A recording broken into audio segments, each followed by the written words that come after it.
Ada sebuah tempat di bumi di mana matahari tidak terbenam selama berbulan-bulan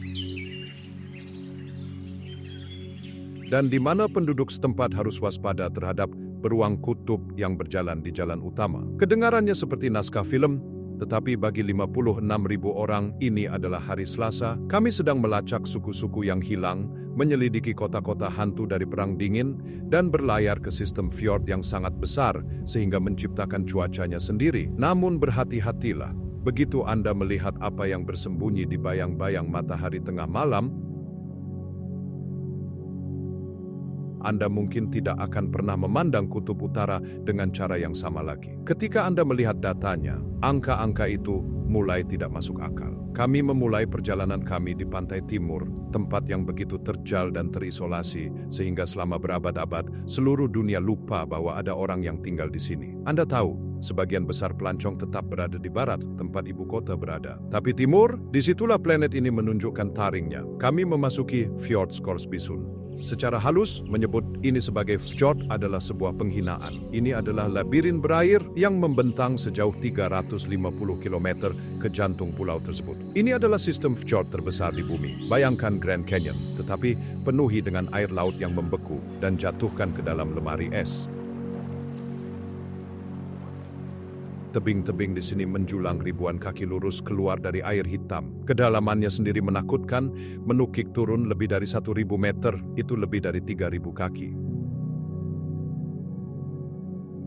Tetapi ini bukan sekadar air kosong. Tempat ini hidup. Kapten William Scoresby memetakan area ini pada tahun 1822, tetapi suku Inuit mengenal perairan ini selama turun-temurun. Mereka tahu bahwa geografi khusus ini menciptakan jebakan bagi gunung es. Bongkahan es besar pecah dari gletser pedalaman dan tersangkut di saluran fjord yang berkelok-kelok. Mereka tidak hanya mengapung, mereka menancapkan diri di dasar laut. Beberapa dari gunung es ini sangat besar sehingga mereka menciptakan iklim mikro sendiri. Saat pasang surut berubah, gunung-gunung beku ini berputar dan berbalik. Penduduk setempat menyebutnya tarian gunung es. Kedengarannya puitis, tetapi jika Anda berada di kapal kecil di dekat salah satunya saat ia memutuskan untuk terbalik, itu adalah hukuman mati. Namun, ada sisi yang lebih lembut dari kebrutalan beku ini. Perairan dalam ini adalah tempat perlindungan. Di bulan-bulan musim panas, fjord ini menjadi tempat pembibitan. Anda mungkin melihat dari dek kapal dan melihat bentuk-bentuk putih bergerak di bawah permukaan. Itu bukan bongkahan es, itu adalah kawanan paus beluga. Mereka datang ke sini untuk makan dan membesarkan anak-anak mereka, dilindungi oleh es. Ini adalah balet beluga di teater paling bermusuhan di bumi. Keheningan di sini terasa berat. Keheningan itu menekan telinga Anda. Namun jika Anda mendengarkan dengan saksama, Anda dapat mendengar bunyi letupan dan retakan dari gelembung udara purba yang keluar dari es saat mencair udara yang terperangkap di sana 10.000 tahun yang lalu. Namun tepat ketika Anda mengira Anda benar-benar sendirian, Anda melihat setitik warna di cakrawala. Peradaban bergantung pada bebatuan dengan seutas benang. Cobalah untuk mengucapkan nama itu 3 kali dengan cepat. Itok Kortormiit. Kota ini terletak tepat di mulut Fjord Kangertitifak, di sebuah semenanjung yang disebut Liverpool Land. Ini bukan sekadar kota terpencil. Kota ini secara luas dianggap sebagai salah satu pemukiman paling terisolasi di belahan bumi barat.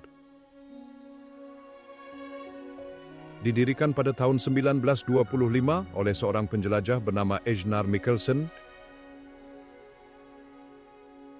kota ini bukanlah pertumbuhan alami, itu adalah langkah strategis. Sekitar 80 pemukim Inuit dibawa ke sini dari Tasiilaq, jauh di selatan, untuk menetapkan klaim atas tanah tersebut. Hari ini, hanya sekitar 345 orang yang tinggal di sini. Suhu rata-rata 5 derajat di bawah 0 Celcius, dan itu adalah rata-ratanya. Di musim dingin, suhu turun sangat rendah sehingga air mendidih yang dilemparkan ke udara berubah menjadi salju sebelum menyentuh tanah. Tetapi inilah yang banyak orang lewatkan tentang tempat ini. Pada tahun 2023, kota ini benar-benar menggeser zona waktunya. Mereka mundur 1 jam untuk menyelaraskan diri lebih dekat dengan Eropa dan wilayah Greenland lainnya. Bayangkan itu.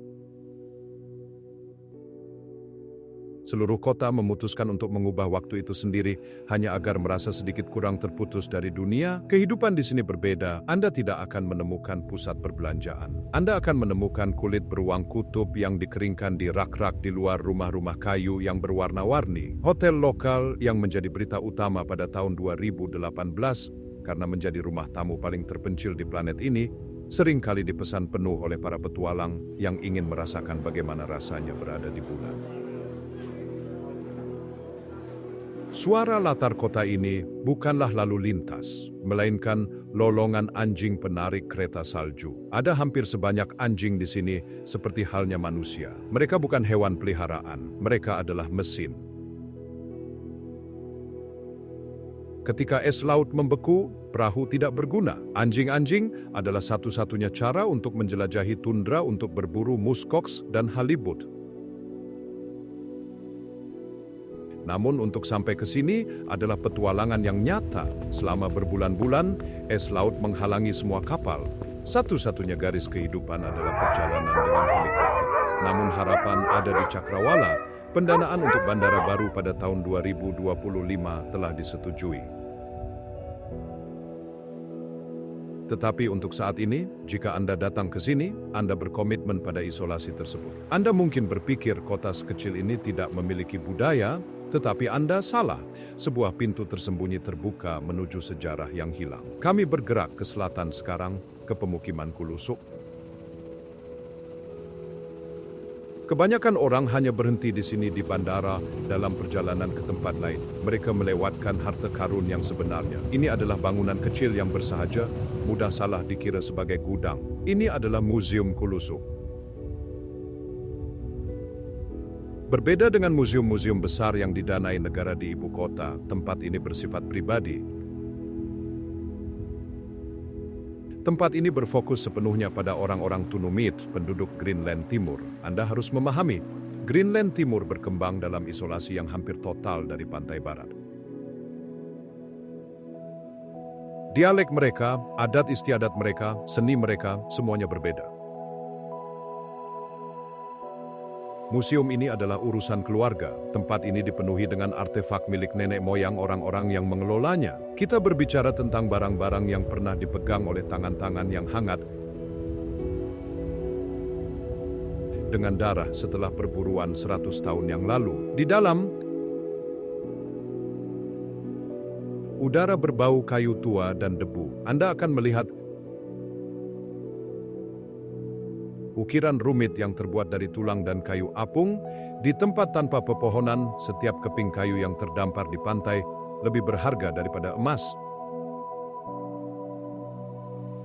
Pemiliknya sering berada di sana, siap memberitahu Anda kisah di balik kepala harpun tertentu atau tupilak. Tupilak adalah sosok ukiran yang secara tradisional dibuat untuk membawa kutukan kepada musuh. Yang ada di museum sekarang tidak berbahaya, tetapi melihat wajah mereka yang terpelintir dan meringis, Anda dapat merasakan takhayul yang biasa menguasai musim-musim dingin ini. Ini adalah pandangan intim tentang kelangsungan hidup. Ini menunjukkan kepada Anda bahwa selama berabad-abad, kehidupan di sini adalah pertaruhan harian melawan elemen alam. Namun seni di Greenland bukan hanya tentang masa lalu. Tangan-tangan modern sedang mengukir masa depan yang baru. Di kota Tasiilaq, ada sebuah bangunan di mana kebisingan tidak pernah berhenti. Itu adalah dengungan gergaji dan goresan kikir. Ini adalah stank. Kedengarannya seperti nama yang aneh, tetapi ini adalah detak jantung ekonomi lokal. Greenland memiliki kontroversi yang melingkupinya terkait ekspor produk hewan. Anda tidak dapat membawa gading atau kulit anjing laut ke negara-negara seperti Amerika Serikat dengan mudah, tapi di sini itu adalah cara hidup. Di Stunk, Anda bisa masuk begitu saja dan menyaksikan para ahli bekerja. Mereka mengambil tanduk rusa kutub, tanduk muskox, dan terkadang batu sabun, lalu mengubahnya menjadi patung-patung yang menakjubkan. Hal yang tidak diberitahukan siapapun kepada Anda adalah betapa sulitnya bahan ini untuk dikerjakan. Tanduk rusa kutub adalah bahan yang keras dan tidak kenal ampun. Satu kesalahan alat saja, maka karyanya akan hancur, atau jari Anda akan teriris terbuka. Anda bisa mengobrol dengan para pengukir. Mereka tidak pemalu. Mereka akan memberitahu Anda bagaimana mereka memilih potongan tulang tertentu, mencari roh yang tersembunyi di dalam bentuknya. Ini adalah tradisi yang sudah ada sejak ribuan tahun lalu yang diperbarui dengan alat-alat listrik. Mereka juga bekerja dengan kulit anjing laut, menjahit sarung tangan dan sepatu bot, kedap air yang lebih hangat daripada bahan sintetis apapun yang pernah ditemukan NASA. Ini adalah tempat kreasi. Namun tidak semua hal di Greenland Timur sedang dibangun, beberapa hal telah dibiarkan membusuk. Perang meninggalkan hantu di tempat-tempat yang paling aneh. Jika Anda melakukan perjalanan sekitar 50 km dari Kulusuk, Anda akan menemukan sesuatu yang terlihat seperti lokasi syuting film pasca-apokaliptik. Ini adalah Bluey East 2. Kembali ke Perang Dunia II, orang-orang Amerika membutuhkan batu loncatan untuk membawa pesawat dari Amerika Serikat ke Eropa untuk melawan Nazi. Greenland adalah kapal induk sempurna yang tidak bisa tenggelam. Mereka membangun pangkalan di seluruh pantai. Nama sandi, Bluey. Bluey East 2 didirikan pada tahun 1942. Itu adalah sarang aktivitas. Dengan ribuan pemuda Amerika yang menggigil dalam kegelapan, merawat pesawat pembom. Kemudian pada tahun 1947, Angkatan Udara Amerika Serikat berkemas dan pergi, namun mereka tidak membawa semuanya. Saat ini, ribuan drum bahan bakar yang berkarat mengotori bentang alam seperti kerangka logam. Ini adalah kontras yang tajam, karat merah cerah dengan latar belakang salju putih murni dan pegunungan granit abu-abu. Berjalan melalui sini terasa menyeramkan. Anda dapat menemukan sisa-sisa kerangka truk tua, bingkai hanggar yang runtuh di bawah beban salju selama 80 tahun dan keheningannya mutlak. Ini adalah situs yang kontroversial. Selama beberapa dekade, penduduk setempat mengeluhkan kekacauan tersebut. Ini adalah polusi, ya, tetapi ini juga merupakan sejarah. Ini adalah monumen bagi masa ketika gurun beku ini merupakan titik strategis terpenting di peta. Terkadang saat angin bersiul melalui drum-drum minyak yang kosong, suaranya terdengar seperti raungan mesin pembom B-17 yang mencoba menyala di tengah udara dingin. Namun alam perlahan-lahan merebut kembali besi tersebut. Es datang untuk mengambil semuanya kembali. Jika Anda ingin melihat kemana es pergi untuk mati, Anda pergi ke Tinitekilak. Pemukiman mungil ini terletak tepat di pinggir Fjord Sermilik. Badan air ini dialiri oleh beberapa gletser besar, termasuk gletser Helheim, yang merupakan salah satu sungai es yang bergerak paling cepat di dunia. Hasilnya, fjord tersebut tersumbat oleh es, namun tersumbat adalah kata yang salah. Ini adalah sebuah prosesi. Dari desa tersebut, Anda dapat menyaksikan parade patung yang tidak pernah berakhir mengapung lewat. Beberapa berukuran sebesar mobil, yang lain berukuran sebesar katedral. Bagi penduduk setempat, ini bukan sekadar pemandangan. Ini adalah toko kelontong mereka.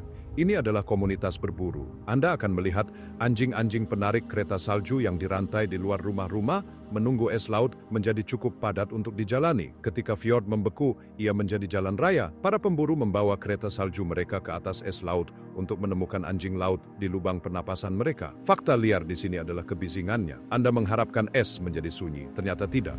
Fjord Sermilik adalah sebuah gedung konser. Gunung-gunung es mengerang, retak, dan menggelegar saat mereka pecah. Ini adalah pengingat terus-menerus bahwa bentang alam ini sedang bergeser. Di musim panas, air begitu penuh dengan es sehingga perahu harus menavigasi labirin yang terus berubah. Ini adalah permainan kesabaran yang berbahaya, tapi kita meninggalkan pantai timur sekarang. Kita menuju ke selatan, di mana sejarahnya berlanjut jauh lebih lama daripada Perang Dunia II. Bangsa Viking tiba di sini lebih dulu dan mereka meninggalkan sebuah peringatan. Kita telah menyeberang ke ujung selatan pulau tersebut. Selamat datang di Nanortalik. Namanya berarti tempat beruang kutub karena di musim semi, es laut membawa beruang tepat melewati kota tersebut. Tapi kita di sini untuk bangunan-bangunannya. Nanortalik memiliki museum terbuka paling komprehensif di Greenland. Kita berbicara tentang koleksi bangunan yang dilestarikan dari tahun 1800-an dan awal 1900-an.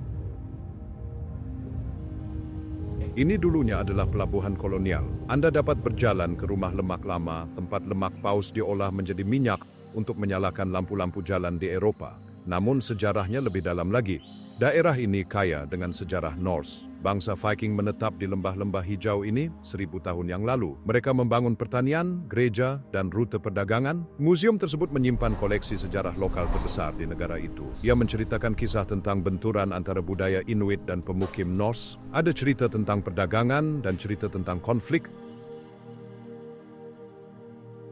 Anda dapat melihat alat-alat yang digunakan suku Inuit, perangkat cerdik yang terbuat dari batu dan tulang, yang memungkinkan mereka berkembang di mana bangsa Viking akhirnya gagal. Ini adalah pelajaran dalam adaptasi. Suku Inuit beradaptasi dengan perubahan iklim. Bangsa Viking mencoba bertani seperti orang Eropa, dan ketika iklim mendingin, mereka lenyap. Namun untuk sampai ke lokasi berikutnya, kita harus melewati tempat yang menentang fisika. Dinding-dindingnya mulai menutup. Jika Anda berada di kapal di Greenland Selatan, inilah saat di mana semua orang bergegas ke dek. Prince Christian Sound adalah jalur air yang memotong ujung selatan daratan utama. Ini menyelamatkan kapal-kapal agar tidak perlu memutar jauh melewati Cape Farewell yang berbahaya. Tapi ini sempit.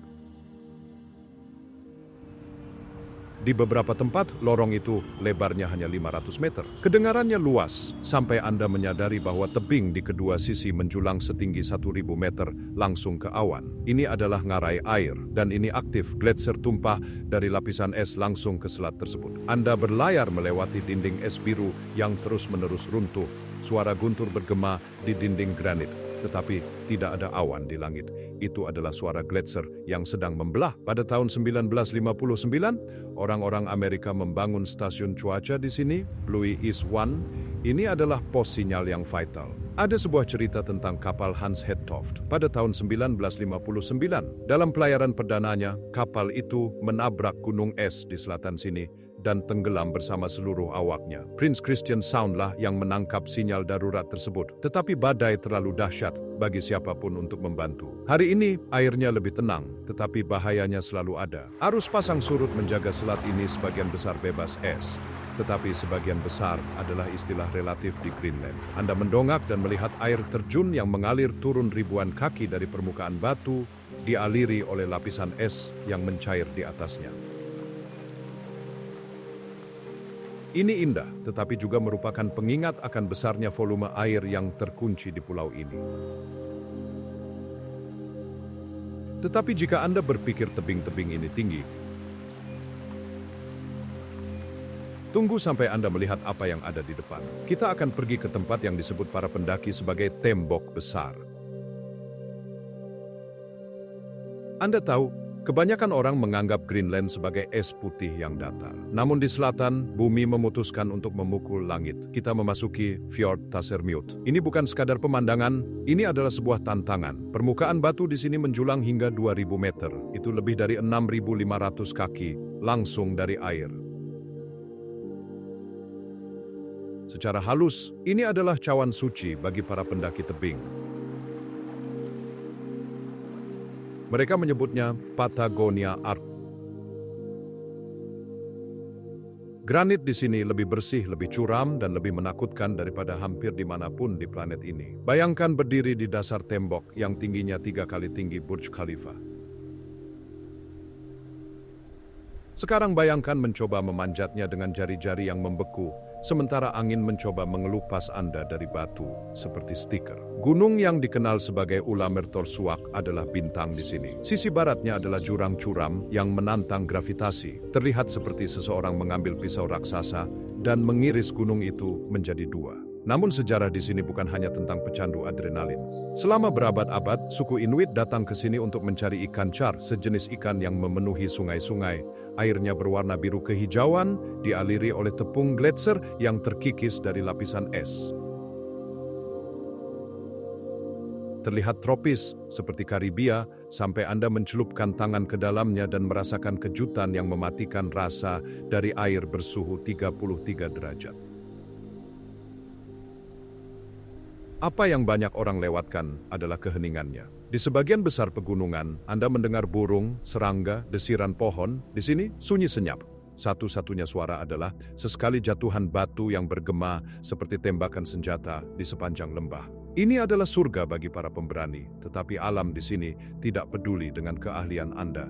Jika Anda terpeleset, bantuan baru akan datang beberapa hari lagi. Namun tepat di tikungan, bentang alamnya memainkan trik pada mata Anda. Es memberikan jalan bagi hutan rahasia. Anda sedang berjalan melalui hutan lebat, pohon larch Siberia dan pohon cemara. Anda mencium aroma jarum pinus, Anda mendengar angin di dahan-dahan pohon, dan kemudian Anda ingat Anda berada di Greenland. Ini adalah Arboretum Greenland. Hal itu seharusnya tidak ada. Pohon-pohon bukan bagian dari tempat ini.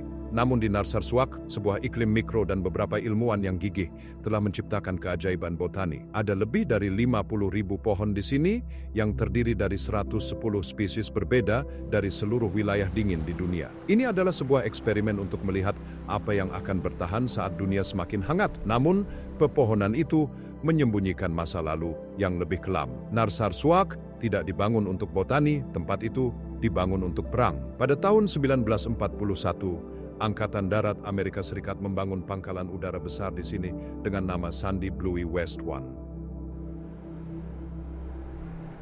Tempat ini menjadi situs rumah sakit yang kritis. Selama invasi Normandia, tentara yang terluka diterbangkan ke sini sebelum dikirim kembali ke Amerika Serikat. Ribuan pemuda berdarah di tanah ini, ribuan mil dari rumah. Landasan pacunya masih ada di sini. Ini adalah pintu gerbang ke selatan. Dan pada tahun 2026, sebuah bandara internasional baru dijadwalkan untuk dibuka mengubah kota yang tenang ini selamanya. Kontrasnya sangat mengejutkan. Di satu sisi sungai, Anda memiliki kerangka beton barak militer dan landasan pacu yang besar. Di sisi lain, tepat di seberang fjord, adalah Brattahlid, tempat di mana Erik si Merah menetap 1000 tahun yang lalu. Anda berdiri di antara zaman Viking dan zaman Jet. Namun fakta yang paling liar adalah tanah itu sendiri. Tanah di sini sedang naik karena lapisan es yang berat mencair dan menyusut. Beban tersebut terangkat dari kerak bumi. Tanah naik antara 2 hingga 4 cm setiap tahunnya. Bumi secara harfiah sedang melenting kembali. Namun kita belum selesai dengan kontras aneh di selatan. Bebatuan mulai menunjukkan wajah-wajah manusia. Kami berlabuh di Qaqortoq, ibu kota bagian selatan. Terasa berbeda di sini. Rumah-rumah disiram dengan warna-warna cerah, merah, kuning, biru. Mendaki bukit-bukit curam seperti amfiteater yang kacau. Namun lihatlah lebih dekat pada bebatuan itu. Pada tahun 1993, seorang seniman bernama Aka Hoeg memulai sebuah proyek yang disebut Batu dan Manusia. Dia tidak ingin seni terjebak di dalam museum.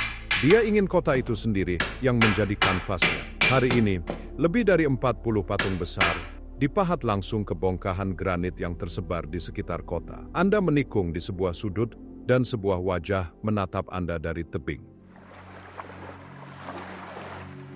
Anda berjalan melewati sebuah dinding dan melihat paus-paus terpahat pada batu. Hal ini mengubah seluruh kota menjadi sebuah perburuan harta karun. Namun Qaqortoq bukan hanya tentang seni, ini tentang kekayaan. Tidak jauh dari sini terdapat tambang emas Nalunak. Ya, emas. Greenland berada di atas kekayaan mineral yang mulai didambakan dunia. Dan tepat di kota ini, terdapat satu-satunya penyamakan kulit di negara tersebut, Great Greenland Fur House. Disinilah kulit anjing laut diubah menjadi busana. Ini adalah industri yang kontroversial bagi dunia luar, tetapi di sini ini adalah kelangsungan hidup. Mereka menggunakan setiap bagian dari hewan tersebut. Dagingnya memberi makan keluarga dan kulitnya menjadi mantel yang dapat bertahan dari badai salju. Sejarahnya berlanjut ke tahun 1774 ketika tempat ini didirikan sebagai Julianehaab. Tempat ini selalu menjadi pusat perdagangan. Namun hal yang paling mengejutkan tentang Qaqortoq adalah suhunya. Di musim panas, suhunya bisa mencapai 70 derajat Fahrenheit. Orang-orang berjalan-jalan dengan kaos sementara gunung es mengapung di pelabuhan. Terasa beradab, hampir seperti Eropa, namun jangan terlalu nyaman. Tanah akan segera mendidih di bawah kaki Anda. Bayangkan melepas pakaian hingga mengenakan baju renang sementara suhu udara membeku. Dan sebuah gunung es hanyut melewati Anda hanya beberapa ratus yard jauhnya. Selamat datang di Uunartok. Ini adalah pulau yang tidak berpenghuni, tetapi menyimpan anugerah geologi. Meskipun ada ribuan mata air panas di Greenland, sebagian besar terlalu dingin atau terlalu sulit dijangkau. Uunartok adalah satu-satunya yang pas. Air di sini muncul dari bumi pada suhu 100 derajat Fahrenheit yang sempurna. Tetapi hal yang tidak dikatakan siapapun kepada Anda adalah sejarah air ini. Bangsa Viking menyukai tempat ini. Ada legenda bahwa Leif Erikson sendiri mungkin pernah berendam di kolam-kolam ini sebelum berlayar untuk menemukan Amerika Utara. Mereka percaya air tersebut memiliki kekuatan penyembuhan. Selama 1000 tahun, para pemburu dan pelancong telah berhenti di sini untuk mencairkan tulang mereka yang membeku. Ini adalah pengalaman yang surrealis. Anda duduk di air yang panas dan beruap, dikelilingi oleh bunga liar berwarna kuning, memandang ke puncak gunung bergerigi yang tertutup salju. Hal ini mempermainkan otak Anda. Tubuh Anda mengatakan liburan tropis, tetapi mata Anda mengatakan ekspedisi Arktik. Fisikanya sangat menarik. Airnya dipanaskan oleh gesekan jauh di dalam kerak bumi, bukan oleh aktivitas vulkanik seperti di Islandia. Ini adalah anomali geotermal. Namun saat Anda bersantai di tengah uap, Anda memandang ke seberang air pada sebuah tragedi. Sebuah peradaban lenyap tepat di seberang teluk. Inilah dia, titik nol dari misteri berusia 500 tahun. Kita berdiri di reruntuhan gereja Falsey. Ini adalah bangunan Norse yang paling terawat di Greenland. Dinding batunya masih berdiri, tebal dan megah, dibangun oleh tangan-tangan Viking pada abad ke-12. Tetapi apa yang terjadi di sini pada tahun 1408 itulah yang membuat Anda merinding. Pada suatu hari Minggu di bulan September tahun 1408, sebuah pernikahan berlangsung di sini. Thorstein Olafsson menikahi Sigrid Bjornsdottir. Kita memiliki catatan tertulis tentang hal itu di Arsip Vatikan. Dan hanya itu saja. Pernikahan itu adalah kata tertulis terakhir yang pernah kita dengar dari penduduk Greenland asal Norse. Setelah hari itu, keheningan. Ribuan orang yang telah tinggal di sini selama hampir 500 tahun menghilang begitu saja. Apakah mereka kelaparan saat iklim mendingin? Apakah mereka berkemas dan pergi? Apakah mereka bentrok dengan suku Inuit? Berjalan di dalam gereja tanpa atap ini, Anda dapat merasakan beban dari keheningan itu. Pengerjaan batu tersebut sempurna. Mereka menggunakan serpihan batu untuk mengisi celah di antara bongkahan batu besar. Mereka membangun ini agar bertahan selamanya. Tetapi orang-orangnya tidak bertahan. Para arkeolog tidak menemukan tanda-tanda pembantaian. Tidak ada kuburan massal, seolah-olah mereka hanya mematikan lampu dan pergi begitu saja. Jendela-jendela gereja menghadap ke arah fjord. Itu adalah pemandangan yang sama yang dilihat para tamu pernikahan 600 tahun yang lalu. Rumputnya sama hijaunya. Domba-domba masih merumput di sini. Tetapi hantu-hantu bangsa Norse ada di mana-mana. Ini adalah pengingat bahwa alam selalu menang pada akhirnya. Namun berbicara tentang domba, bentang alam di sini menipu. Kita memasuki lumbung pangan Ark. Jika Anda bangun di sini tanpa mengetahui di mana Anda berada, Anda mungkin menebak Anda sedang berada di Skotlandia atau Selandia Baru. Bukit-bukit hijau yang bergelombang, kawanan domba putih merumput dengan tenang.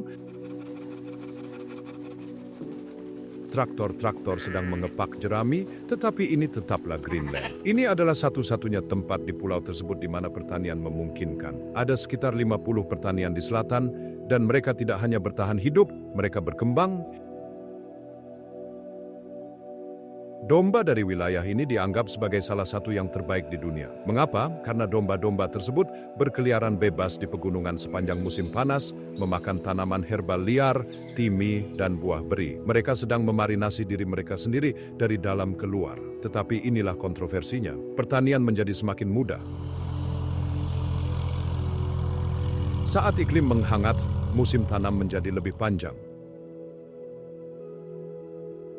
Para petani sekarang menanam kentang, lobak, dan bahkan bereksperimen dengan stroberi. Bagi seluruh dunia, pemanasan global adalah ancaman. Di sini, itu adalah peluang bisnis. Tetapi ini bukan hanya tentang domba, ada stasiun rusa kutub yang sangat besar di sini juga. Bayangkan seorang koboi, tetapi bukannya kuda, ia mengendarai mobil salju, dan bukannya ternak, ia sedang menggiring rusa kutub liar dengan tanduk yang sangat besar. Kehidupan di pertanian ini terisolasi. Anda berada bermil-mil jauhnya dari kota terdekat.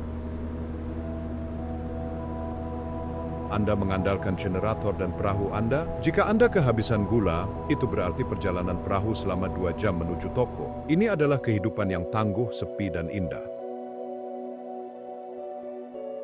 Tetapi kita memiliki satu perhentian lagi di selatan sebelum kita menuju ke ibu kota. Elang itu sedang memperhatikan Anda dari menara gereja. Kita bergerak ke utara, menyusuri pantai barat, ke kota Paamiut. Penduduk setempat menyebut tempat ini sebagai rumah elang ekor putih. Burung-burung besar ini dengan rentang sayap 8 kaki ada di mana-mana di sini. Mereka meluncur di atas kota seperti peluncur prasejarah. Namun permata mahkota Paamiut adalah gerejanya. Dibangun pada tahun 1909, ini bisa dibilang merupakan gereja kayu terindah di Greenland. Gereja ini dirancang oleh seorang arsitek Denmark dengan gaya stave Norwegia. Gereja ini dicat merah cerah yang mencolok dengan aksen putih.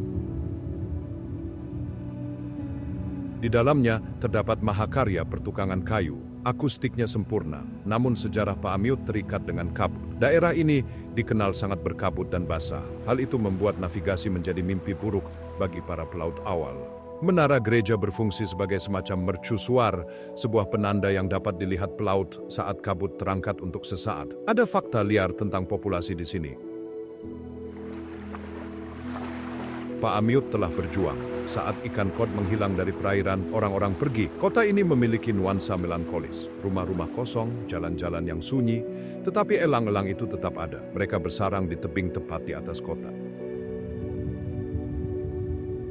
Jika Anda memiliki lensa zoom, Anda dapat melihat mereka memberi makan anak-anak mereka. Ini adalah kota yang mempertahankan martabatnya, berlabuh pada gereja merah yang indah itu. Tetapi sekarang, kita meninggalkan desa-desa yang tenang. Kita menuju ke kota besar, di mana yang kuno bertemu dengan aspal. Anda telah melakukan perjalanan melalui keheningan selama berhari-hari. Es, batu, air. Kemudian, Anda menikung di sebuah sudut dan melihat sesuatu yang membuat otak Anda mengalami gangguan. Lampu lalu lintas, blok apartemen bertingkat tinggi, sebuah pusat perbelanjaan. Selamat datang di Nuuk. Ini adalah ibu kota paling utara di planet ini. Tetapi jangan menyebutnya desa yang mengantuk. Ini adalah kota yang sedang berkembang pesat. Dengan populasi hampir 20.000 orang, Nuuk menampung hampir sepertiga dari seluruh populasi negara tersebut. Secara halus, tempat ini sedang meledak. Derek konstruksi berayun di atas cakrawala seperti burung logam raksasa. Terminal bandara internasional baru yang besar dibuka pada tahun 2024 yang akhirnya menghubungkan kota terisolasi ini secara langsung ke Amerika dan Eropa tanpa transit. Tetapi lihatlah latar belakangnya. Kota ini terlihat kerdil oleh Gunung Sermitsiaq.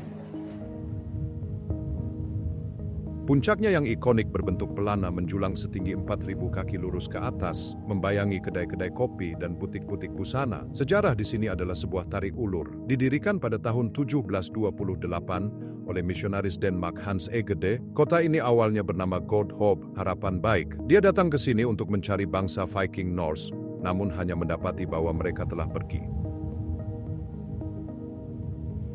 Sebagai gantinya, dia menemukan suku Inuit dan kolonisasi modern pun dimulai. Hari ini, Nuuk adalah sebuah wadah peleburan budaya. Anda akan mendengar bahasa Denmark, Greenland, Inggris, dan Filipina diucapkan di dalam bus. Ini adalah kota yang penuh dengan hal-hal ekstrim.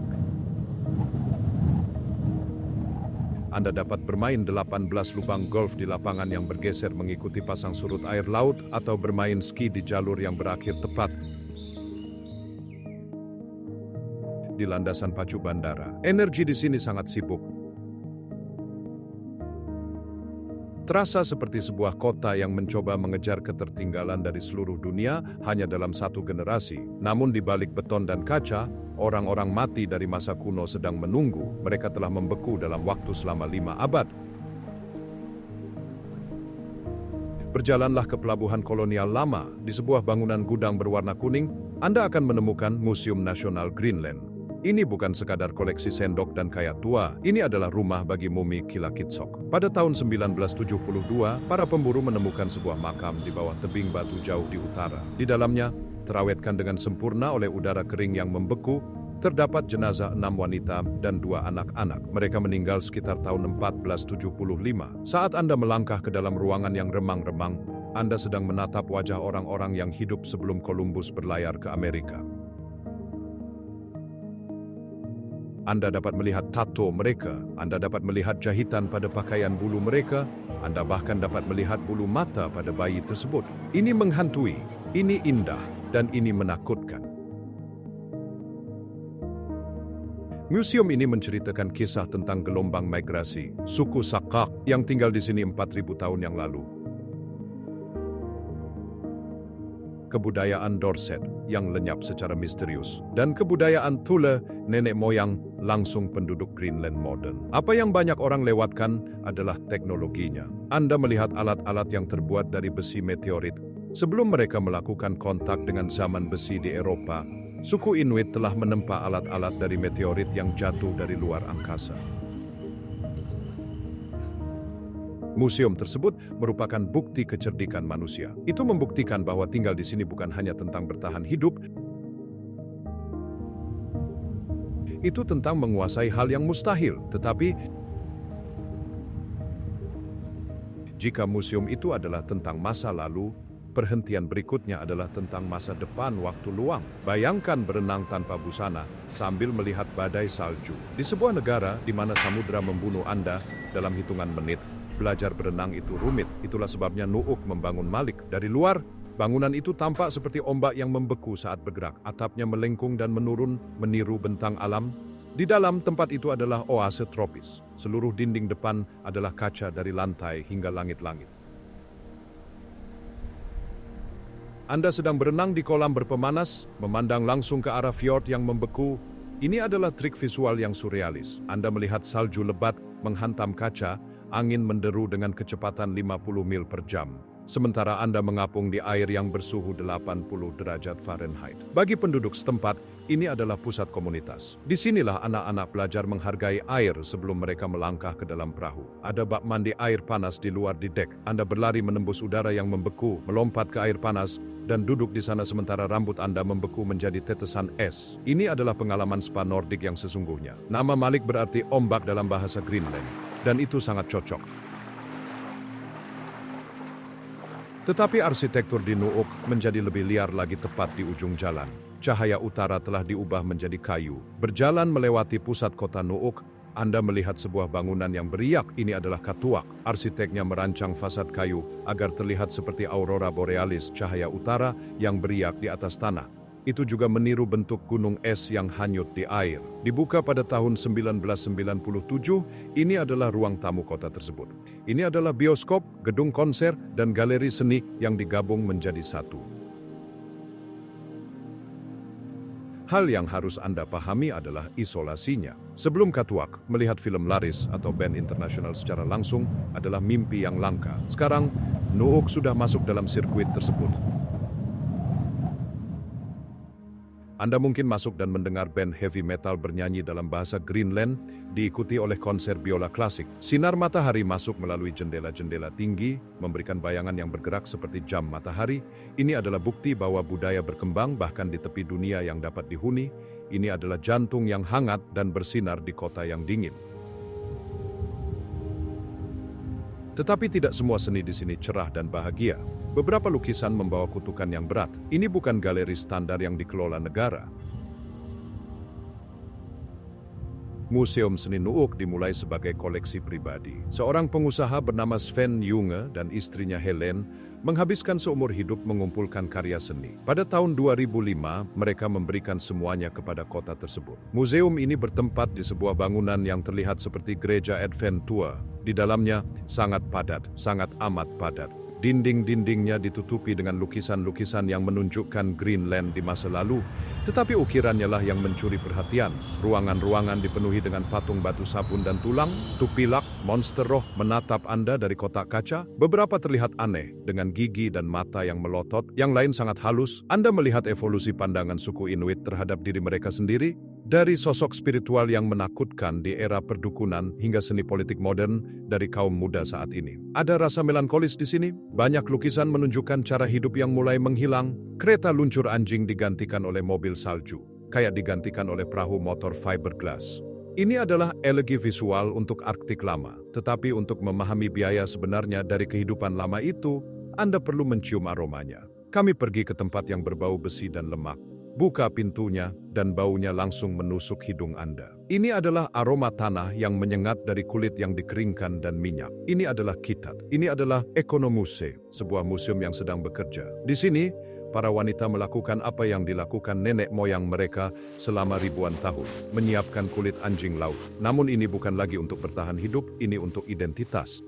Mereka sedang membuat kostum nasional. Kostum wanita Greenland Barat adalah tampilan warna yang memukau, sepatu bot tinggi yang terbuat dari kulit putih bersulam, celana pendek yang terbuat dari anjing laut, dan blus yang ditutupi oleh ribuan manik-manik kaca kecil. Anda melihat mereka mengerok lemak dari kulit tersebut. Ini adalah pekerjaan fisik yang brutal. Fakta liarnya adalah kerajinan manik-maniknya. Sebuah kerah tunggal dapat memiliki berat beberapa pon dan membutuhkan waktu berbulan-bulan untuk dijahit. Kostum-kostum ini tidak murah. Satu set lengkap harganya bisa semahal mobil kecil. Namun bagi orang Greenland, itu adalah harta paling penting yang mereka miliki. Mereka memakainya untuk acara konfirmasi, pernikahan, dan kelulusan.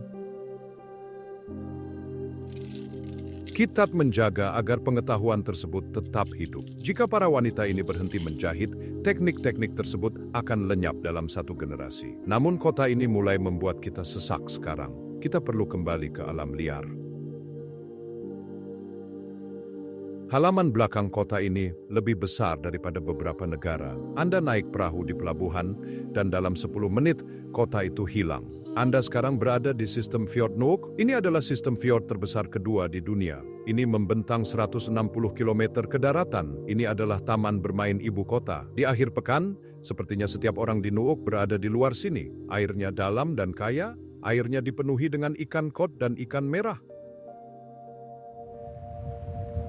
Anda berlayar melewati air terjun yang jatuh dari langit. Anda menavigasi melalui saluran yang begitu sempit, sehingga Anda hampir bisa menyentuh dindingnya, lalu muncul di teluk-teluk yang lebarnya bermil-mil. Apa yang banyak orang lewatkan adalah budaya kabin. Tersembunyi di teluk-teluk kecil, terdapat ratusan pondok mungil, tanpa listrik, tanpa air mengalir, hanya sebuah tungku dan pemandangan. Disinilah penduduk Greenland modern terhubung kembali dengan tanah mereka. Mereka berburu, mereka memancing, mereka bernapas. Jauh di dalam fjord, ada tempat khusus di mana ikan salmon berenang. Ini adalah salah satu dari sedikit tempat di Greenland di mana Anda dapat menemukan salmon Atlantik. Tetapi jika Anda terus masuk lebih dalam, Anda akan menemukan pemukiman yang menolak untuk mati. Ikan salmon memiliki desa mereka sendiri di sini. Jauh di dalam sistem Fjord Nuuk, sekitar 75 km dari ibu kota, terletak sebuah desa yang menolak untuk dianggap masuk akal.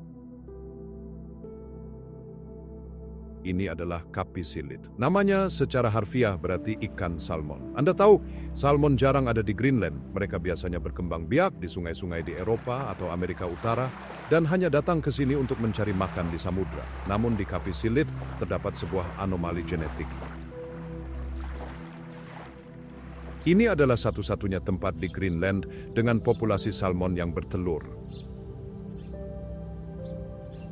Mereka telah terisolasi di sini selama ribuan tahun. Desanya sendiri sangat kecil. Kita berbicara tentang 50 orang, tidak ada toko, hanya satu pilar Swisok, depot pasokan yang dikelola negara. Tetapi, rahasia yang sebenarnya terletak di belakang desa tersebut. Jika Anda mendaki selama 4 jam melewati tundra, melawan nyamuk-nyamuk sebesar burung, Anda akan mencapai pemandangan yang merusak otak Anda. Anda sedang menatap ke bawah ke arah Isefjord Kangersunek, sementara semua orang pergi ke Ilulissat di utara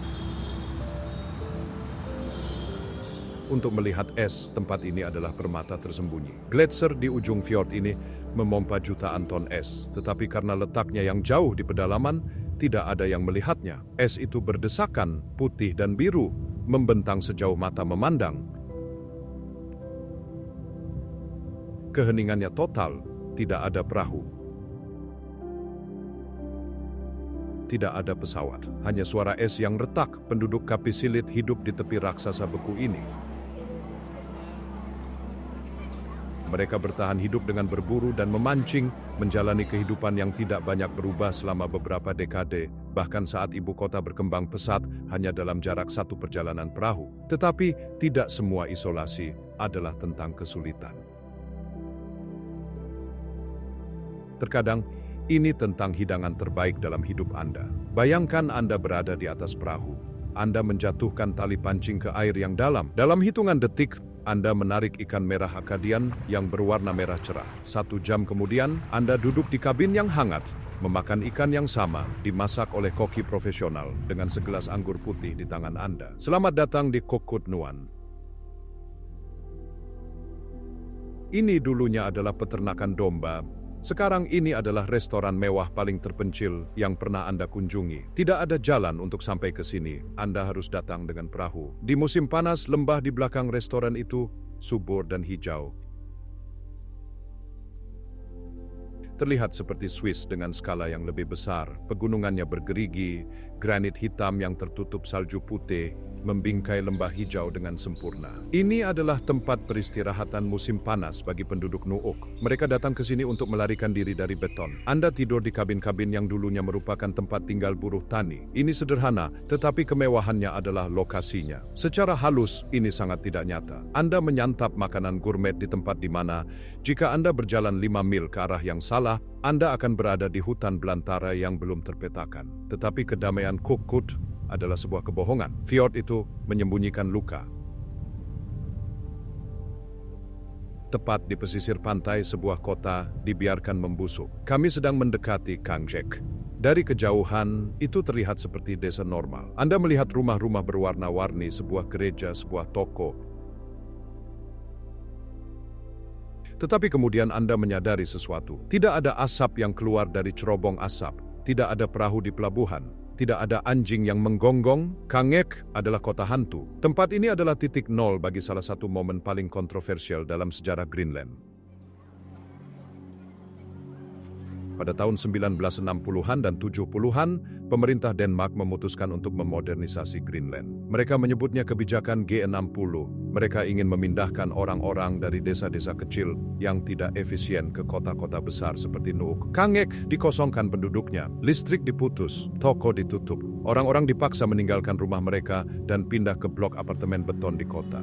Berjalan melalui Kangjek hari ini terasa menyeramkan. Anda dapat mengintip ke dalam jendela dan melihat cangkir kopi masih duduk di atas meja. Tirai-tirai membusuk di bawah matahari, mainan tertinggal di lantai. Ini adalah kapsul waktu dari tahun 1974.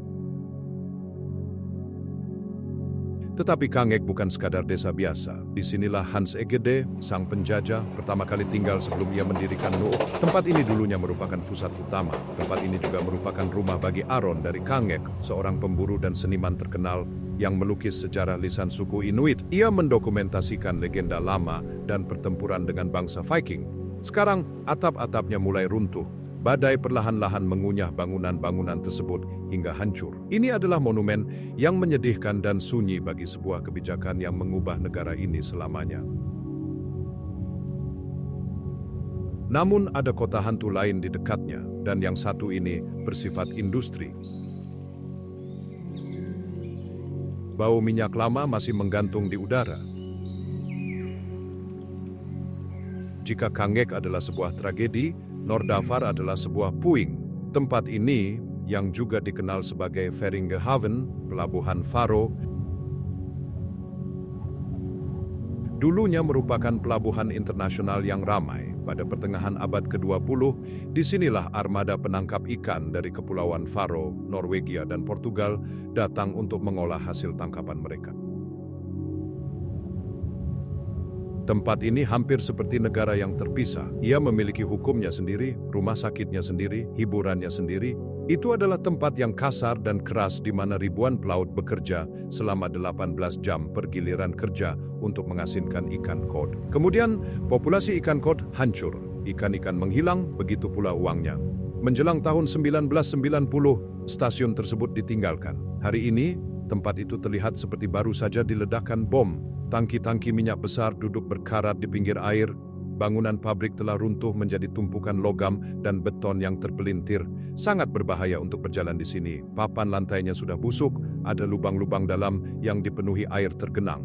Namun ini sangat menarik, Anda dapat menemukan buku log lama di kantor-kantor, ditulis dalam bahasa Faroe. Anda dapat melihat mesin-mesin yang dulunya memberi makan Eropa. Ini adalah pengingat betapa rapuhnya ekonomi di sini. Satu perubahan suhu samudra, satu kelompok ikan yang hilang, dan sebuah kota berubah menjadi tempat barang rongsokan. Tetapi semua fjord ini, semua air ini, semuanya berasal dari satu tempat. Kami menuju ke sumbernya, induk dari segala es. Kami telah terbang ke pedalaman sekarang. Kami berada di tepi sang monster. Ini adalah lapisan es Greenland, inland seas. Secara halus, skala benda ini mustahil untuk dipahami. Ia menutupi 80% negara tersebut. Luasnya 3 kali lipat ukuran Texas. Di bagian tengah, es tersebut tebalnya lebih dari 3 km. Itu adalah 2 mil es padat yang menekan batuan dasar. Jika seluruh lapisan ini mencair, permukaan laut global akan naik 7 meter. Itu lebih dari 20 kaki. Selamat tinggal Miami, selamat tinggal Bangladesh. Kami berdiri di titik 6060 dekat kota Kangerlussuaq. Ini adalah salah satu dari sedikit tempat di mana Anda dapat mengendarai truk tepat sampai ke tepi es. Dinding es menjulang seperti benteng. Di bagian tepinya kotor, tertutup debu dan lanau. Ini disebut kriokonit. Ini menyerap sinar matahari dan mempercepat pencairan. Namun melangkahlah ke atas es, dan Anda memasuki dunia yang berbeda. Angin di sini konstan. Ini adalah angin kata batik, udara dingin dan berat yang jatuh dari puncak lapisan es dan meluncur turun ke laut. Namun es itu menyembunyikan rahasia. Selama Perang Dingin, Angkatan Darat Amerika Serikat membangun pangkalan di dalam es yang disebut Camp Sentry. Mereka berencana menyimpan rudal nuklir di sana. Mereka menyalakannya dengan reaktor nuklir portabel. Mereka meninggalkannya pada tahun 1966, berpikir bahwa salju akan menguburnya selamanya. Namun apa yang banyak orang lewatkan adalah bahwa es itu bergerak dan mencair. Ada kekhawatiran bahwa limbah beracun yang tertinggal pada akhirnya akan terekspos. Dan ini bukan hanya tentang pangkalan. Pada tahun 1992, sebuah pesawat tempur P-38 Lightning dari Perang Dunia II digali dari es. Pesawat itu telah terkubur di bawah 260 kaki salju hanya dalam waktu 50 tahun. Mereka menyebutnya Glacier Girl. Es adalah mesin waktu. Ia memerangkap gelembung udara yang memberitahu kita seperti apa atmosfer 100.000 tahun yang lalu. Tapi saat ini, es itu sedang menangis. Anda bisa mendengarnya. Sungai-sungai air lelehan, berwarna biru cemerlang, mengalir di permukaan dan terjun ke lubang-lubang dalam yang disebut moulin. Ini adalah poros vertikal yang menembus sampai ke dasar. Air tersebut melumasi dasar gletser, membuatnya meluncur lebih cepat ke samudra. Ini indah, tapi ini adalah keindahan yang menakutkan. Anda sedang berdiri di atas mesin iklim global, dan mesin itu sedang mengalami panas berlebih. Namun tepat di samping gurun beku ini, ada kehidupan. Seekor binatang prasejarah sedang menunggu di tepi jalan. Hanya beberapa mil dari lapisan es utama terdapat Gletser Russell. Ini adalah wajah dari es tersebut. Tingginya 60 meter, sebuah dinding tebing retak berwarna putih dan biru. Di musim panas, Anda bisa duduk di atas bebatuan dan menyaksikan bongkahan sebesar rumah pecah dan jatuh ke sungai di bawahnya. Suaranya seperti guntur, getarannya mengguncang tanah tempat Anda berdiri. Tapi berpalinglah dari es, lihatlah ke tundra. Anda mungkin melihat sebuah bentuk gelap besar bergerak. Terlihat seperti batu sampai ia berdiri. Ini adalah muskox. Hewan-hewan ini terlihat seolah-olah mereka baru saja keluar dari zaman es, karena memang begitulah adanya. Mereka hidup bersama mamut dan harimau bergigi pedang. Mamut mati, tetapi muskox bertahan hidup. Mereka dibangun seperti tank. Mereka memiliki tanduk melengkung yang besar dan lapisan bulu yang menggantung sampai ke lutut mereka. Di bawah lapisan bulu luar yang lebat itu, terdapat kivyut, wol bagian dalam yang 8 kali lebih hangat daripada wol domba dan lebih lembut daripada kasmir. Ini adalah salah satu serat termahal di bumi, tetapi jangan mencoba membelai mereka. Muskox adalah hewan yang galak. Jika mereka merasa terancam, mereka tidak lari. Mereka membentuk lingkaran pertahanan, tanduk menghadap keluar, atau mereka menyerang. Dan mereka sangat cepat. Melihat kawanan muskox merumput di depan gletser biru yang besar adalah salah satu momen National Geographic yang terasa tidak nyata. Tetapi di sini, itu hanyalah sebuah Selasa siang biasa. Tetapi kita belum selesai dengan tantangan fisik. Untuk melihat alam liar yang sesungguhnya, Anda harus berjalan kaki. Jika Anda benar-benar ingin menyiksa diri sendiri, Anda harus mendaki ACT. Arctic Circle Trail adalah salah satu pendakian jarak jauh paling terpencil di dunia. Jalur ini membentang sepanjang 160 km dari tepi lapisan es ke pesisir pantai. Tidak ada kota. Tidak ada sinyal ponsel. Tidak ada jalan, hanya Anda, ransel berat Anda, dan keheningan. Biasanya dibutuhkan waktu 9 hingga 11 hari. Anda tidur di pondok-pondok kayu kecil yang tersebar di sepanjang jalur atau di tenda Anda. Bentang alamnya terus berubah. Anda berpindah dari bukit pasir kering, seperti gurun di dekat es, ke lembah hijau yang subur hingga lahan basah yang berawa. Dan itulah kendalanya, lahan basahnya. Pada bulan Juni dan Juli, nyamuk-nyamuk bukan sekadar mengganggu, mereka adalah wabah. Para pendaki mengenakan jaring kepala dan pakaian tebal, bahkan saat cuaca panas. Karena jika Anda membiarkan kulit terbuka, Anda akan dimakan hidup-hidup. Tetapi pada tahun 2019, para pendaki menghadapi ancaman baru, api, tundra yang seharusnya membeku, terbakar. Lumut gambut mengering dan terbakar selama berminggu-minggu. Para pendaki harus dievakuasi. Itu adalah peringatan bahwa Arktik berubah dengan cepat. Tetapi jika Anda berhasil bertahan dari serangga dan lecet di kaki, Anda akan mencapai pantai. Dan Anda akan menemukan sebuah kota yang mencintai bebatuan hampir sama besarnya dengan kecintaannya pada anjing. Kita memasuki kota kedua. Kita telah tiba di Sisimiut. Ini adalah kota terbesar kedua di Greenland, terletak tepat di sebelah utara lingkaran Arktik. Ini adalah kota kelas pekerja yang tangguh.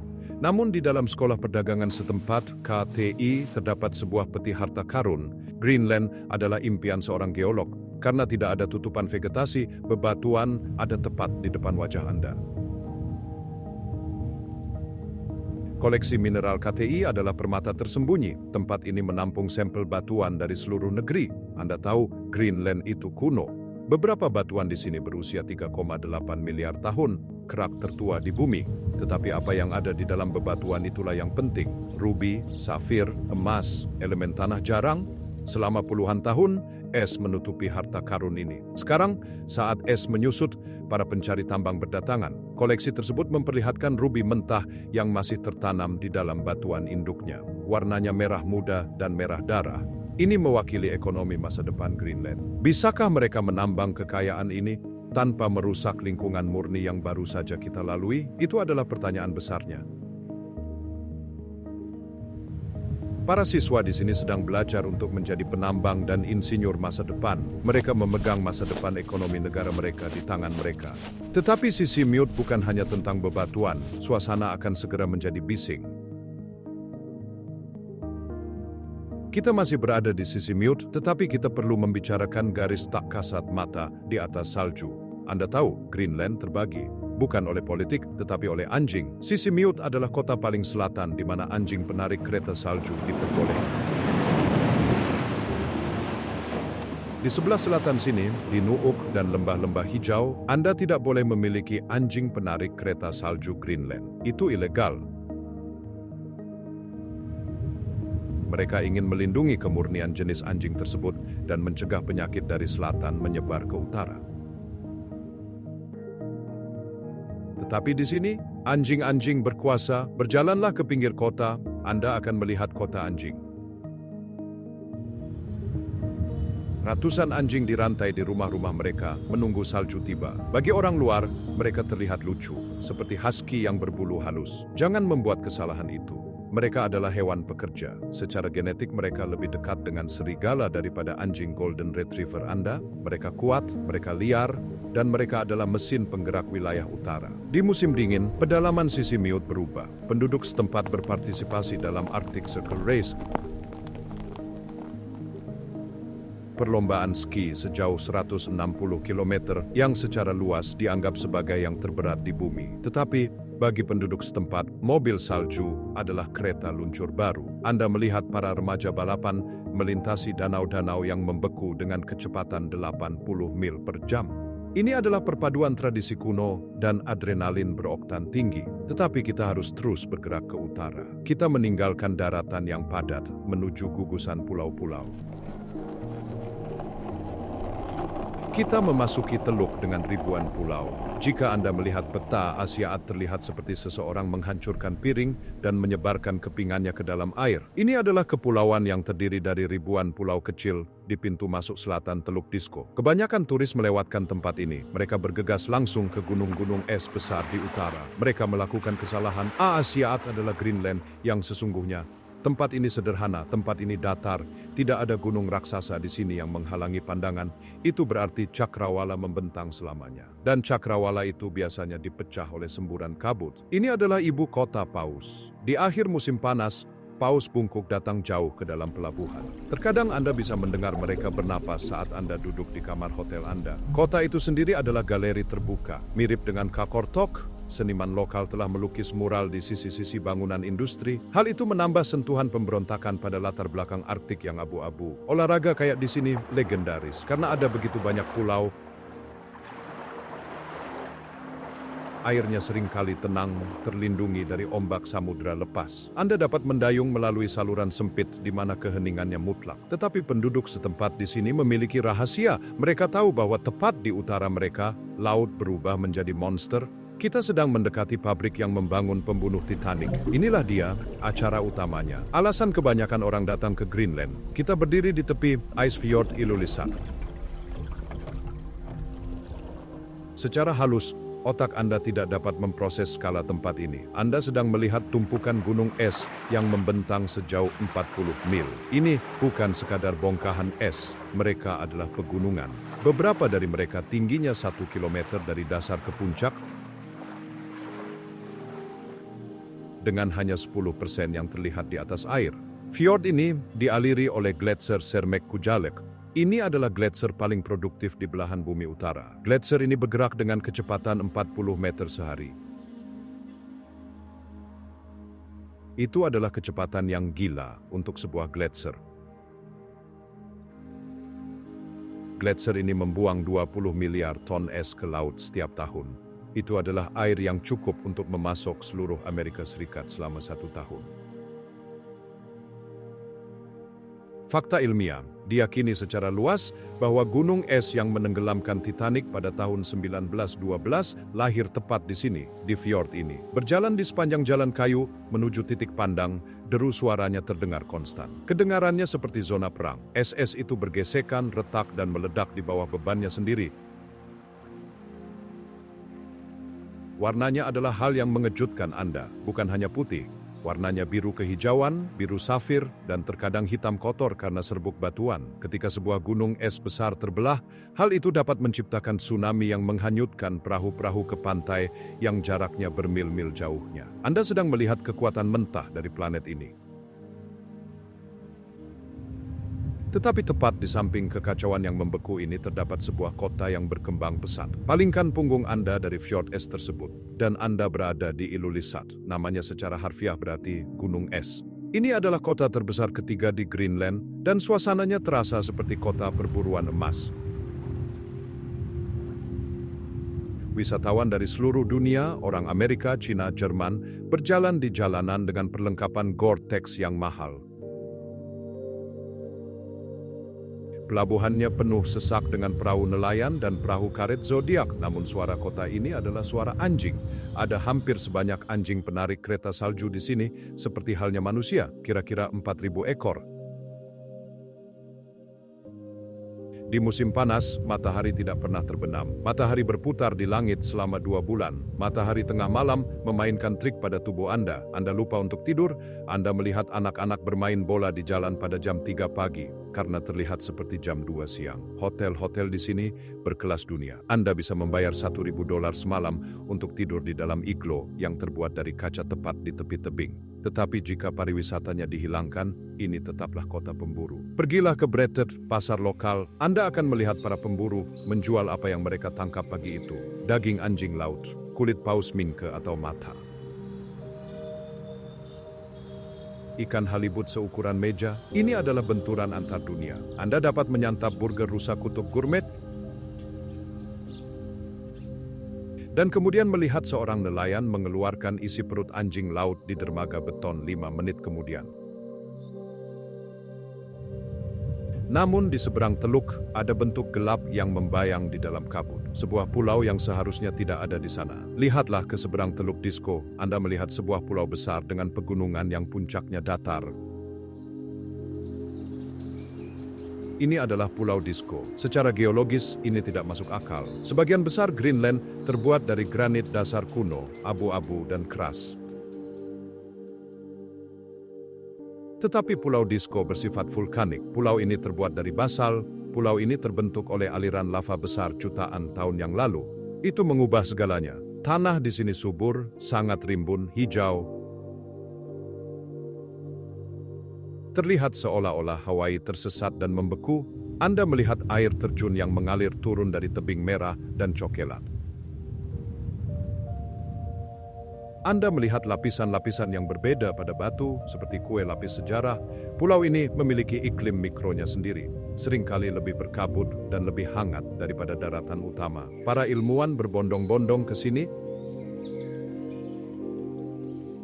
karena adanya stasiun Arktik, sebuah fasilitas penelitian yang telah memantau ekosistem sejak tahun 1906.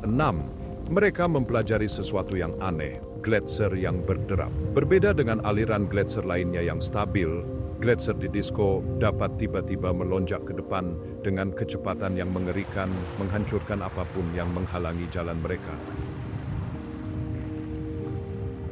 Tetapi permata dari pulau ini adalah kota di pantai selatan, di mana pasirnya berubah menjadi hitam. Kami mendarat di pantai, tetapi pasirnya tidak putih atau kuning. Warnanya hitam pekat. Selamat datang di Qeqertarsuaq. Pasir hitam itu berasal dari erosi basal vulkanik. Berjalan di atasnya terasa seperti berjalan di planet lain. Gunung-gunung es terdampar di pantai hitam, menciptakan kontras yang tajam, es putih berlian di atas pasir hitam arang. Ini adalah impian seorang fotografer. Kotanya sendiri kecil dan menawan, namun lihatlah formasi batuan di dekatnya. Anda melihat kolom basal heksagonal, persis seperti Giant's Causeway.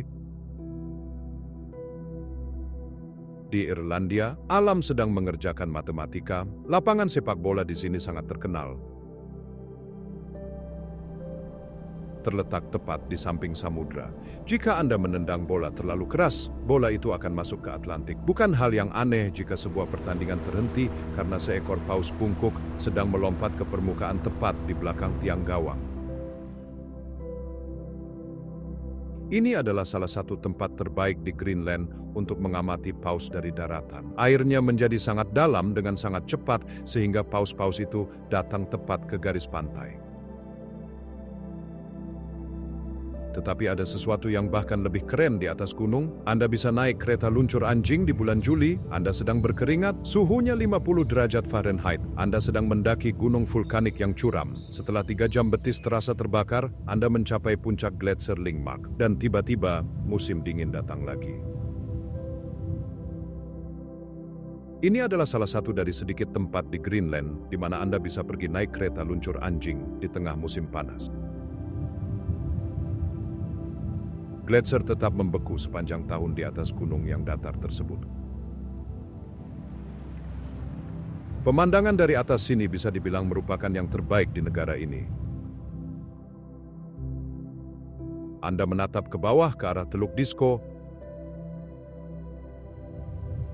Anda dapat melihat lengkungan bumi, Anda dapat melihat ratusan gunung es hanyut ke selatan seperti kapal-kapal putih. Ini adalah dunia yang sunyi.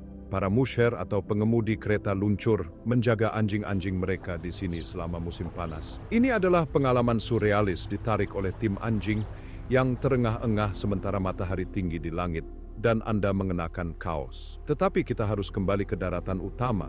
Kita menuju lebih jauh ke utara, ke tempat di mana es berada sangat dekat dan mematikan. Kita akan pergi ke gletser yang menderu. Kebanyakan gletser Anda lihat dari kejauhan. Eki berbeda. Eki mengundang Anda masuk. Terletak sekitar 80 km di sebelah utara Ilulissat, gletser Eki dikenal sebagai gletser yang membelah. Perahu-perahu dapat berada dengan aman dalam jarak 1 mil dari permukaan gletser. Dan Anda duduk di sana. Dan Anda menunggu. Permukaan gletser itu tingginya 100 meter. Pertama, Anda mendengar suaranya. Retakan seperti tembakan senapan. Kemudian, dentuman seperti meriam, lalu Anda melihat lempengan es seukuran gedung apartemen terlepas dari dinding dan meluncur ke dalam air dalam gerakan lambat. Percikannya sangat besar. Perahu pun bergoyang. Ini menghipnotis. Anda bisa menontonnya selama berjam-jam. Tempat ini juga memiliki sejarah. Penjelajah Prancis yang terkenal, Paul-Émile Victor, menggunakan lokasi ini sebagai kamp pangkalan untuk ekspedisinya ke lapisan es pada tahun 1940-an. Anda masih bisa melihat sisa-sisa pondoknya. Dia menyadari bahwa ini adalah tanjakan yang sempurna untuk naik ke es pedalaman. Tetapi hidup sedekat ini dengan es itu sulit. Tanyakan saja pada penduduk desa berikutnya. Tepat di sebelah utara kota besar terletak Oka Atsut. Dahulu kala, para pemburu paus asal Belanda menyebut tempat ini Rood Bay, Teluk Merah, bukan karena matahari terbenam, melainkan karena darah paus yang mereka bantai di sini pada abad ke-18. Hari ini airnya jernih, populasinya sekitar 40 orang. Begitu kecil sehingga tidak ada mobil, Anda berjalan kaki atau naik perahu. Rumah-rumah tersebar di bebatuan, dicat dengan warna-warna cerah. Ada sebuah restoran di sini bernama H8. Nama itu diambil dari nomor bangunan dari peta kolonial lama. Mereka menyajikan ikan yang ditangkap tepat di dermaga. Suasana di sini adalah ketenangan total.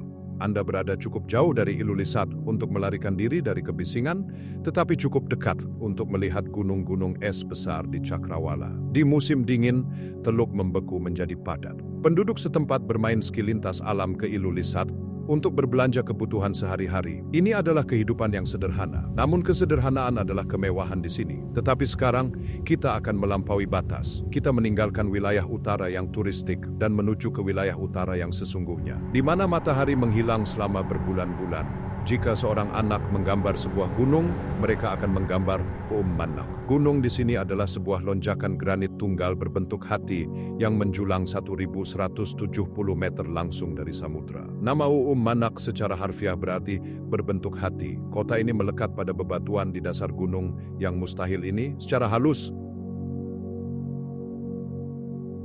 ini adalah salah satu tempat paling fotogenik di bumi. Kabut pagi berputar di sekitar puncak, membuatnya terlihat seperti sampul novel fantasi. Tetapi ada legenda lucu di sini. Menurut tradisi televisi Denmark, Sinterklaas tinggal di sini. Ada sebuah gubuk gambut kecil yang dibangun di dekat kota yang berfungsi sebagai kastil Sinterklaas. Jutaan surat dari anak-anak dikirim ke Greenland setiap tahun, dan surat-surat itu berakhir di sini. Tetapi kenyataannya lebih keras. Pertambangan adalah hal besar di sini. Tambang Black Angel di seberang fjord dulunya mengekstraksi timbal dan seng. Mereka memindahkan biji menggunakan kereta gantung yang membentang di seberang fjord, sebuah pencapaian teknik yang mengerikan. Tambang marmer di dekatnya menghasilkan batu yang sangat putih sehingga terlihat seperti es. Orang-orang di sini tangguh. Mereka tinggal jauh di atas lingkaran Arktik. Kegelapan musim dingin berlangsung selama berbulan-bulan. Tetapi ketika matahari kembali, mereka merayakannya. Sekarang kita harus pergi lebih jauh lagi, ke tepi peradaban, ke tempat di mana peta itu berakhir. Kita meninggalkan dunia yang dikenal, kita terbang ke utara, jauh ke utara, ke Upernavik. Jika Anda melihat keluar jendela, daratannya telah hancur. Ini bukan sekadar kota, ini adalah galaksi pulau-pulau. Ada lebih dari 100 pulau kecil di kepulauan ini. Di musim dingin, kegelapan di sini terasa lebih berat, tetapi di musim panas, ini adalah tempat musim semi. Karena pulau-pulau tersebut tersebar luas, perburuannya luar biasa. Anda tahu, Upernavik bersifat tradisional, ekonominya sederhana, ikan halibut dan anjing laut. Para nelayan di sini pergi dengan perahu kecil ke samudra lepas, bermil-mil dari daratan dalam suhu yang membeku. Mereka menarik ikan halibut yang beratnya sama dengan seorang pria dewasa. Tetapi hal yang paling mencolok adalah cahayanya. Karena kita berada sangat jauh di utara, matahari tidak hanya terbenam, ia memantul. Ia menyapu cakrawala selama berjam-jam, membasahi gunung-gunung es dalam cahaya oranye keemasan yang dalam. Fotografer menyebutnya jam emas, tetapi di sini itu berlangsung selama 6 jam. Tetapi untuk pergi lebih jauh ke utara, Anda harus melintasi sebuah pemakaman. Samudra di sini memakan kapal untuk sarapan. Ini adalah penghalang psikologis. Teluk Melville. Selama berabad-abad, bentangan air yang luas ini adalah dinding yang menghentikan para penjelajah. Tempat ini hampir selalu membeku atau tersumbat oleh es paket. Pada abad ke-19, kapal-kapal pemburu paus menyebut ini tempat penghancuran. Ratusan kapal kayu hancur seperti batang korek api oleh es yang bergeser di sini. Tidak ada kota, tidak ada kabin, tidak ada orang. Ini adalah kerajaan beruang kutub. Karena tidak ada manusia yang menakuti mereka, beruang-beruang di sini adalah penguasanya. Mereka menjelajahi es laut, berburu anjing laut. Jika Anda berlayar melewati sini, Anda akan menahan napas. Kabut datang, dan tiba-tiba radar Anda tidak berguna. Anda menavigasi berdasarkan suara ombak yang menghantam es. Ini adalah tempat dengan keindahan yang mutlak dan menakutkan. Sebuah tempat yang mengingatkan Anda bahwa kita hanyalah tamu di planet ini.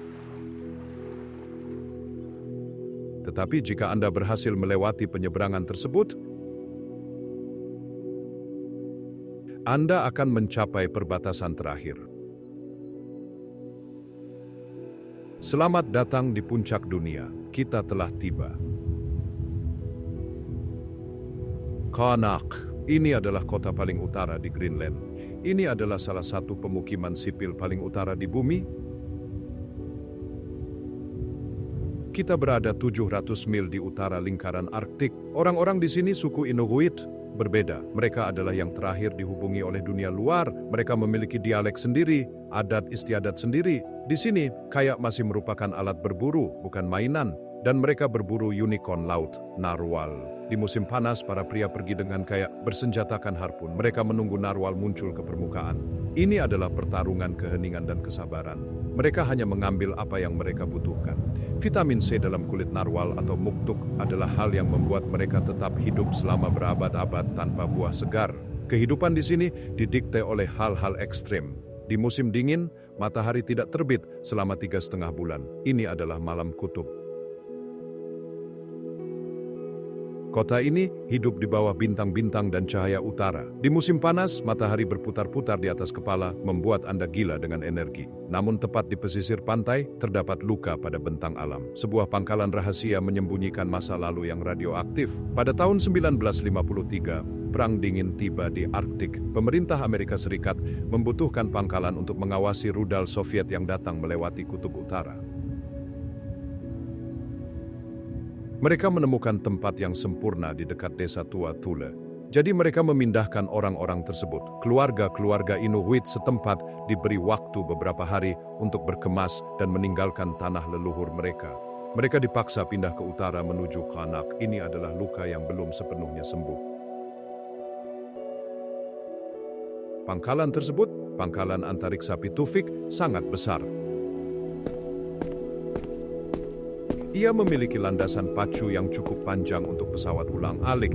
Ia memiliki sistem radar yang terlihat seperti sesuatu dari Star Wars. Tetapi, rahasia tergelap terjadi pada tahun 1968. Sebuah pesawat pembom B-52 yang membawa 4 bom hidrogen terbakar dan jatuh di atas es di dekatnya. Bahan peledak konvensional meledak, menyebarkan plutonium radioaktif ke seluruh es. Mereka menyebutnya insiden Broken Arrow. Pembersihannya berantakan. Penduduk setempat dan pekerja Denmark membantu mengeruk salju radioaktif ke dalam tangki-tangki.